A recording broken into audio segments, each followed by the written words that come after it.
Благодарам.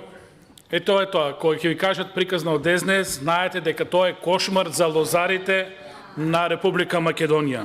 Не спомнавте дека ниту една винарска визба нема да оствари приход поголем од 25%. Тоа значи дека никој од нив нема да понудат ваква цена каква што ќе бараме согласно методологијата за производствена цена плюс 25%. Зашто ги лажете лозарите? Лозарите се најзагрозената алка во целата приказна. Тие треба да го добијат својот дел. Меѓутоа не го добиваат. Ова е само приказки за мали деца кои некој сака да ги пласира пред избори. Ништо не се добива со овој закон. Со овој закон само се добива шминка на постоечкиот, се воведува нешто што нема да функционира. Зашто тоа не го кажете на лозарите? Зашто не сте искрени према нив? Заре мислите дека некој во државата не е писмен и нема да го прочита законот?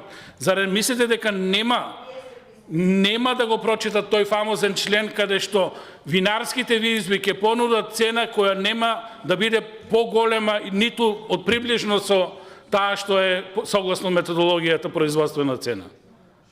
И тоа ќе помине.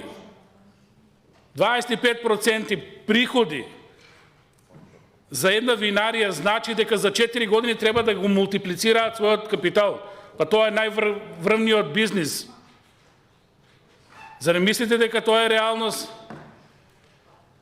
Да го дуплирате својот капитал за 4 години?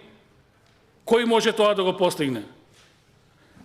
Несериозно заткривање за европското знаменце, злоупотреба уште еднаш, затоа што на нас тоа што ни требаше е точно производствена цена плюс 25% маржа, меѓутоа минимум.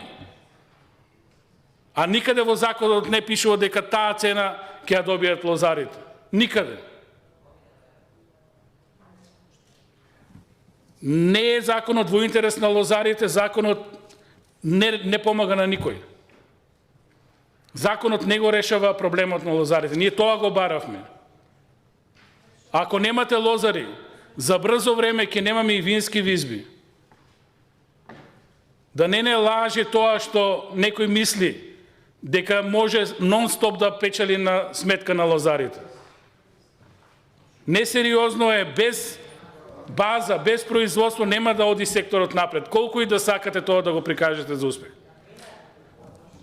Избришејте го тој член, законот ќе биде уред, меѓутоа никошпат нема да го избришете тој член да се откажат винариите од можноста да калкулираат со цената. Благодарам.